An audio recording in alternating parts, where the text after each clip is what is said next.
Hi, it's Rick from For Community, creating community spaces so you can connect with others and also with God. Compassion.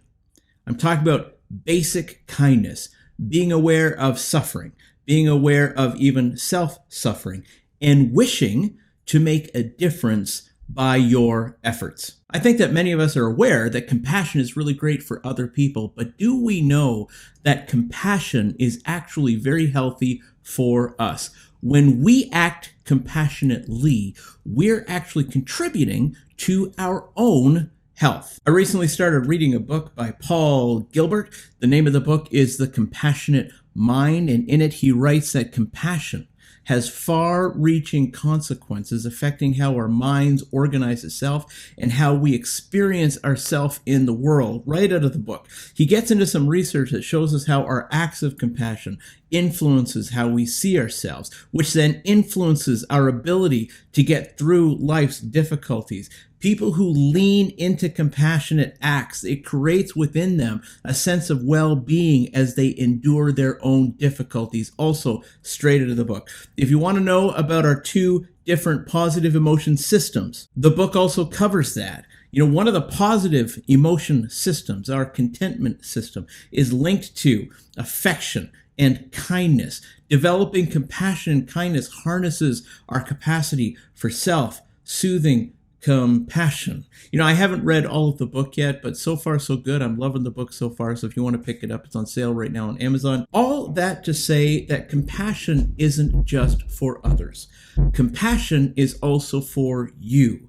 Your compassionate acts toward other people positively affects you. Showing compassion to others helps you perceive your place in the world more positively. When you act compassionate to other people, you see yourself in this world positively contributing to it, which gives you a positive mental picture of yourself. And by the way, that does you a lot of good when you're starting to experience your own difficulties. Compassion is awesome. Being compassionate is awesome, not just for the people you're compassionate to. Being compassionate is awesome for you, the compassion giver. Today we're going to look at a passage in the Gospel of Mark where Jesus demonstrates compassion. And in this passage, what we're going to see Jesus and the 12 guys that he's traveling with called the disciples. They're dead tired in this passage. Jesus is retreating to find some downtime and to get some rest and to get his team back into some kind of health and into some kind of normalcy as well. However, he's confronted with a group of people that he perceives as very, very needy. I mean, and they are pretty needy. We're going to see it in the text here. So, according to his compassion, his desire to help relieve another's needs, he's moved into action. Let's read Mark chapter 6, verses 30 to 34. The apostles returned to Jesus from their ministry tour and told him all they had done and taught. Then Jesus said, "Let's go off by ourselves to a quiet place and rest a while." He said this because there were so many people coming and going that Jesus and his apostles didn't even have time to eat. So they left by boat for a quiet place where they could be alone. But many people recognized them and saw them leaving, and people from many towns ran ahead along the shore and got there ahead of them. Jesus saw the huge crowd as he stepped from the boat, and he had compassion on them because they were like sheep without a shepherd. So he began teaching them many things. Hey kids, remember to keep your eyes on the background for all of the characters that are hidden in there. And also please remember to watch this week's episode of Connect HQ. Here's the focus for today's video. Experiment with compassion. Experiment with compassion. I can't tell you what to do. I'm not going to try to tell. I don't like telling people what to do, right? Because that doesn't change anybody. Okay, I'm not changed when people come up to me and tell me what to do. So I'm going to encourage you. I'm going to ask you to experiment a little bit. I'm going to ask if this makes sense to you to act on.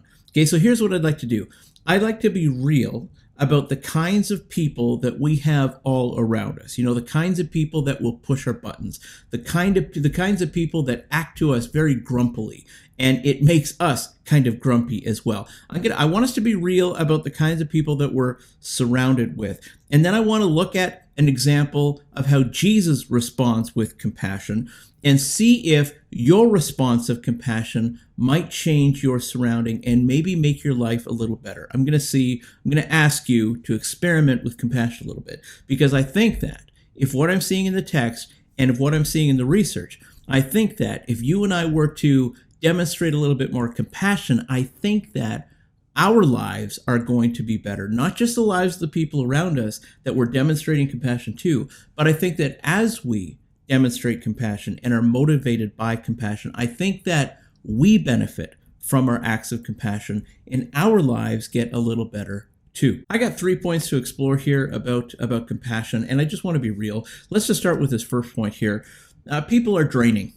Is that real? Like, can we just be real? I mean, I don't want to call people names or anything, but maybe you can think of some names that you want to call the people around you. And I've heard people call people around them a lot of names. We get grumpy about the people around us because they're draining. Sometimes people just come up to us and they're just so grumpy with us, and they just suck the life out of us, right? And they don't put us in a good mental space, do they? They kind of make us grumpy. They kind of make us reactive. Now, I'm not talking literally though, because I believe that every single person, it bears some kind of unique expression of God. Like, God's creativity is in every single one of us, and we all in some way demonstrate, the character, the nature, the attributes of God in the small ways that we do. There's a little piece of awesomeness in every single one of us. However, from the vantage point of personality and from the vantage point of personal experience, not everyone gets along with everyone. I think it's not realistic. If we think that we should all get along, I don't think it's realistic.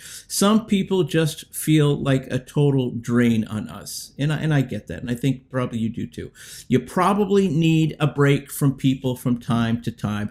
I score very high as an extrovert, really high. People energize me. I love being with people. I love talking with people. I get energy when I'm with people. However, even really high extroverts, we still need that downtime to recover and to recoup. I mean, it's not realistic to think that we're going to get along with everyone. Jesus needed a break from people too. We totally see that in this text from the Gospel of Mark today. So in this passage, we see Jesus helping people and growing in popularity so much that the guy doesn't even have time to eat. He and his disciples just working like a dog. So the text reads, "So they left by boat for a quiet place." The only way that they could get a break is actually by jumping in a boat, physically distancing themselves from the people that they're serving, get out on the water, and just travel. That's the only way they could distance themselves. It's the only way they could catch a break. Now catch that, please. I really want you to notice this here. Jesus didn't want to be around people at this moment. Jesus needed a break from people. Now, isn't that just so real? Like, don't you need a break from people sometimes? Jesus needed a break from people. He wanted to pull away with his team. He wanted his team to recoup and revitalize, re-energize, so that they could get back out fresh and strong. They just needed some downtime. I mean, we all get like this, right? I mean, we see people around us who are in need, but man, life is so full. Life is so busy. Life is so draining. And there are a lot of people around us who are in need, but the trouble is that they're so draining and they're so grumpy about their need with you that they treat you grumpily, and it makes you grumpy, and I don't have the energy right now to engage with you and to help. You're just making me grumpy. I need to walk away rather than help you. Also, our lives are so filled with problems of our own that we look at other problems and we think, man, I just can't. I just don't have the energy to help right now. Or sometimes we look at the people around us and they just make us mad. I mean, we look at how they behave, we look at how they act, we look at the consequences that they have made for themselves, and we're just like, yeah, so there. I mean, you deserve it. I mean, so there. I'm just grumpy about you, and I'm glad you're getting what you deserve. I mean, just be honest. I mean, sometimes we look at people and say, I kind of think you're getting what you deserve, and I kind of think that it's not my place to step in right now. Okay, so that's not exactly how Jesus was feeling, but the deal is that Jesus needed a break from people. It's pretty normal. Don't beat yourself up about it. Everybody needs a break from people. But here's my second point. Here's the second thing that I want us to see in the text. Compassion is fulfilling. Where people might be draining, compassion, though, is actually fulfilling. I was downtown Toronto this one time, rip-sticking around. I used to be much better at it because I was much younger than I am now. And this rip-sticking, it's like a skateboard, but it has two wheels, like a caster board, instead of four wheels. So I'm rip-sticking on the sidewalk in downtown Toronto, and this the single mom and her son is around. And I noticed that the son thought it was very, very cool. And I don't think he was yet in junior high. I can't remember, but he was a young guy, maybe somewhere between grade 5 and 7. He loved the ripstick, and I could just tell by the way they dressed and the way they were behaving that these weren't people that had a lot of money. Okay, single mom and her son. I heard her story. That's why I'm saying single mom. And so I got off my ripstick and I reached out to them. I mean, I was in pastor mode at the time too, because my church was just down the corner. And so I'm in pastor mode and I'm looking for people to reach out to. Okay. I'm not trying to be weird of this. So I'm noticing people more than I would on the normal occasion. So I got off my board and I introduced myself as the local pastor. And I asked the kid if he wanted to try out the ripstick, and I taught him how to ripstick. And man, the guy had so much fun. I brought him over to the church parking lot and he's having so much fun. At least I think that's how the story goes. It was years ago. So he's having so much fun that I didn't have the heart to take it back from him. And ripsticks aren't cheap, but I didn't have the heart to take it back from him. So I looked at the single mom, I looked at the kid, and I knew they couldn't afford one. I knew he really liked it. And suddenly the son is like, "Oh, mom, I want one. Mom, I want one." I'm like, "Oh my goodness, I just created a problem." I just created a problem because now the single mom, who's probably, she's probably bumping up against her financial limits already. And now I've got this kid asking for a ripstick. It's like, oh, I've just created a problem here. And so what's a guy to do? I gave the kid my ripstick. And, it's not cheap, but I got to be honest, it made me feel so good. You know what I'm saying? Like, to give something away. I mean, it's out of my overflow, right? It's not like I'm dirt poor and giving from my dirt poorness. That's not what's going on here. It's like, I'm not dirt poor. This is like something that's fun, and so I'm giving this away. So right, so it's not a huge sacrifice here, and I get that. But man, it felt so good just to give that ripstick away. And by the way, she came back about a week later with my ripstick. And for some reason, she thought it was a loan. And I guess she didn't want to tick off the local church pastor or whatever. So, so I had a chance to give it away again. I was like, "No, that wasn't a loan. It's yours to keep. You just give it to him, because I thought I caused you a problem. I didn't want him bugging you for a ripstick at Christmas and then you being grumpy with the local church pastor. So you keep that ripstick so that I don't cause you any kind of financial hardship." So on a second time, it made me feel good about myself. Again, that illustration is just to clue you into the idea here that compassion is fulfilling. When we do something out of compassion, we actually benefit from that exchange. Now, I'm not the biggest giver in the world. I don't give the greatest things. I'm not this huge giver. And there's tons of people around me who are givers. And I'm going to guess that you're also a giver.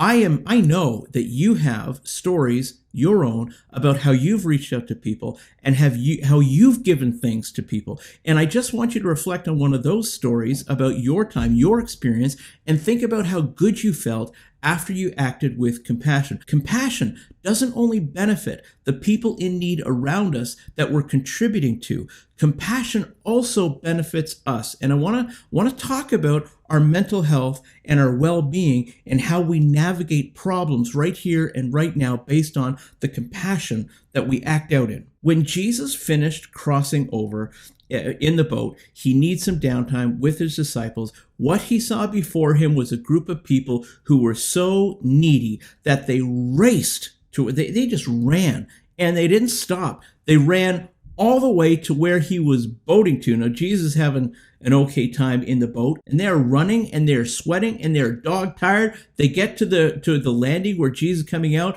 and they're panting and they're exhausted, and Jesus looks out and he needs a rest, but he sees everybody and he sees how needy they are. Jesus, though, was so dead tired too.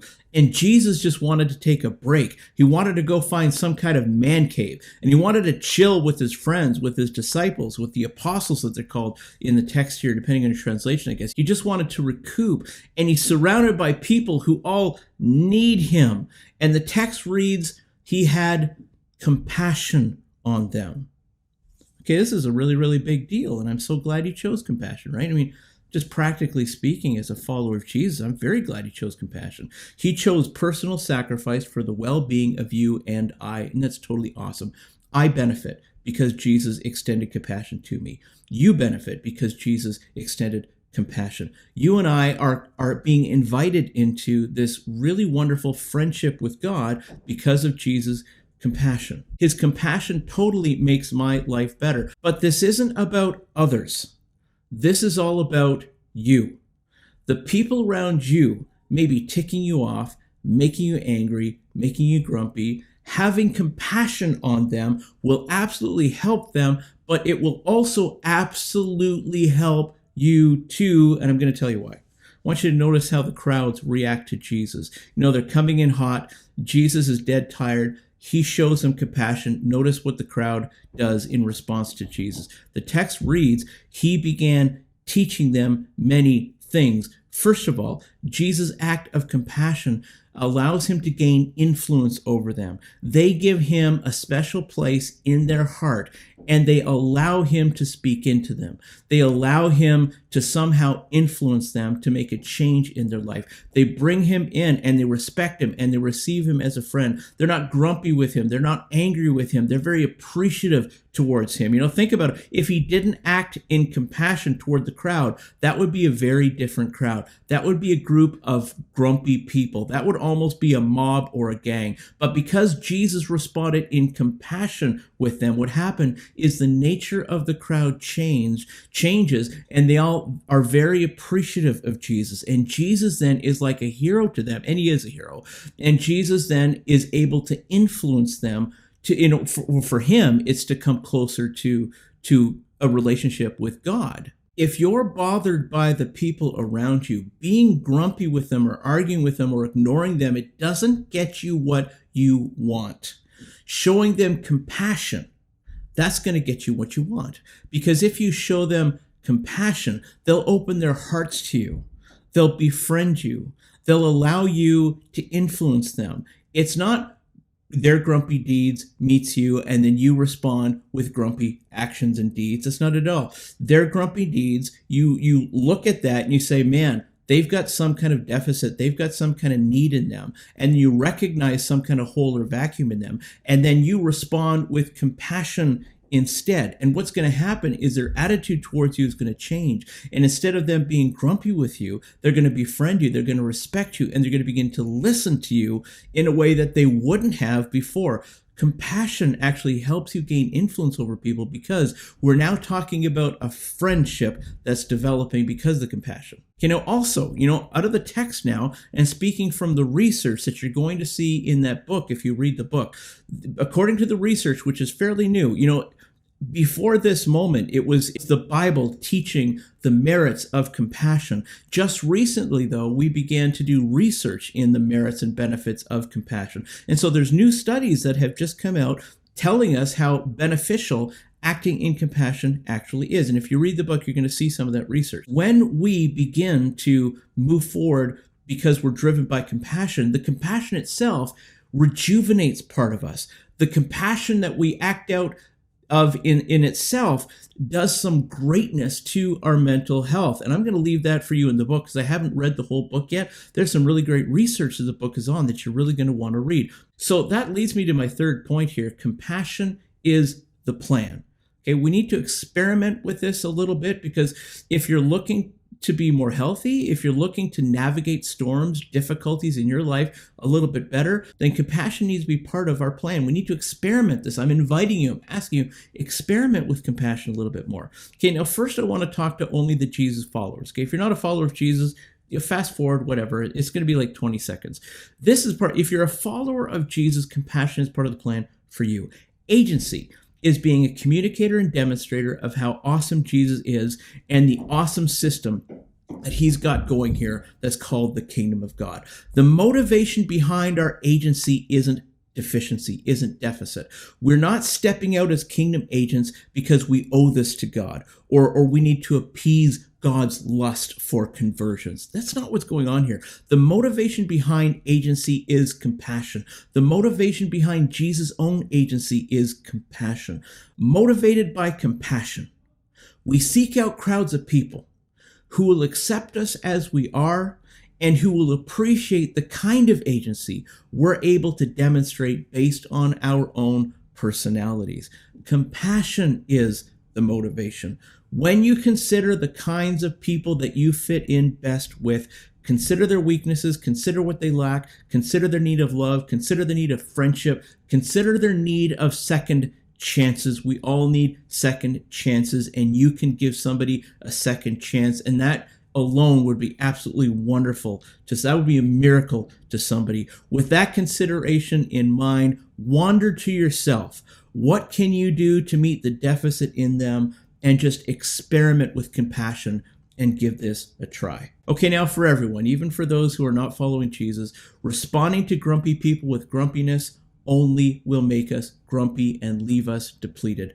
We shouldn't consider any peace of mind at all resulting from holding on to our grumpiness and responding in kind. There is no peace that comes from that. That just sticks with us. It messes with our heads. It makes us lose our peace. It makes us not gain peace. Isolating ourselves behind our lack of compassion just makes us weaker and less able to handle the stresses that we face in life. However, this is a big. Responding with compassion to those around us is going to restore our peace of mind. It's going to help us let go of the inner grumpiness that we're carrying. It's going to be like water off a duck's back. Choosing compassion is how you will set yourself up as an influencer to those around you, because then they'll see you as someone who can fill something in them that's lacking. You become a good friend rather than a target of their grumpiness. Compassion is going to get you what you want. It's going to give you a sense of well-being, and it's going to allow you some kind of say in people's lives so that you can help them and direct them in some kind of way where you and them are going to be able to get along just a little better. Okay, so following Jesus' example, we can see that compassion benefits others. Absolutely not denying that. His compassion has benefited the entire world. Because of his compassion, because he was motivated by compassion, he went to the cross. He chose to go to the cross. We were so grumpy with Jesus that we chose to nail him to the cross and kill him. And that's the royal we, speaking on behalf of all of humanity. We're part of all humanity, and humanity just said, no, thank you, God. We don't want you here among us. And motivated by compassion, Jesus let that happen. Why? Because he loves you. He loves me. And he wanted to give us a second chance. So he rose again, and he extended the gift of life here, the gift of friendship here, and said, would you just believe in me? Would you just ask forgiveness? And would you just start this friendship so you can walk with me as a friend? I've got a new system for you. It's a system of love and forgiveness. Talk about peace of mind, love and complete forgiveness. We all benefit because Jesus reach out with compassion. So compassion absolutely is for others. However, it's also for you too. So following the research, we have found that compassion influences our mental wellness by affecting one of the positive emotion centers in our brains that leads to our sense of well-being. We have two positive emotion centers in our brains that are very, very different. When we do things out of compassion, it affects one of the positive emotion centers of our brain that allows us to experience well-being. It influences how we see ourselves in the world, giving us a positive self-image, helping us better endure our own times of difficulty. There are so many benefits to our acts of compassion. Here's the takeaway, okay? I'm going to ask you to experiment with compassion. I can't tell you what to do. And by the way, your acts of compassion are going to look very different than my acts of compassion. The way that I demonstrate compassion and the way that you demonstrate compassion, they don't have to be the same. They can't possibly be the same because our contexts are different. Our personality is different. So it's not like I'm giving you a to-do list or rules, because there is none. So I'm asking, please, begging you, would you please experiment with compassion? Because as the more you do it, the more of a sense of well-being you're very likely going to have. You're going to see yourself in more of a positive light, in a realistic light, and you're also going to be able to navigate difficulty a little bit better. You're also going to have a better group of people around you. You're going to have more influence over the people around you, because when you respond compassionately to people, they let you in, and they allow you to speak into them in a way that grumpiness would never open the door. You get what you want when you're motivated by compassion. Okay, so would you please experiment with compassion? Try it out. Let me know how it goes. Leave some comments. Okay, that's my opinion on this text, right? And thank you for listening to my opinion. If you got an opinion too and it's different than mine, well, hallelujah, let me hear it. I mean, you're so gracious and kind to listen to my opinion. I really want to hear your opinion. So leave a comment, join us in a Zoom meeting, however you want. Connect with me at the local Tim Hortons. I love doing that these days. Bring a lawn chair. We're just going to hang out in the grass, whatever, for community, creating community spaces so you can connect with others and also with God. That's it from me to you for now. See you next time.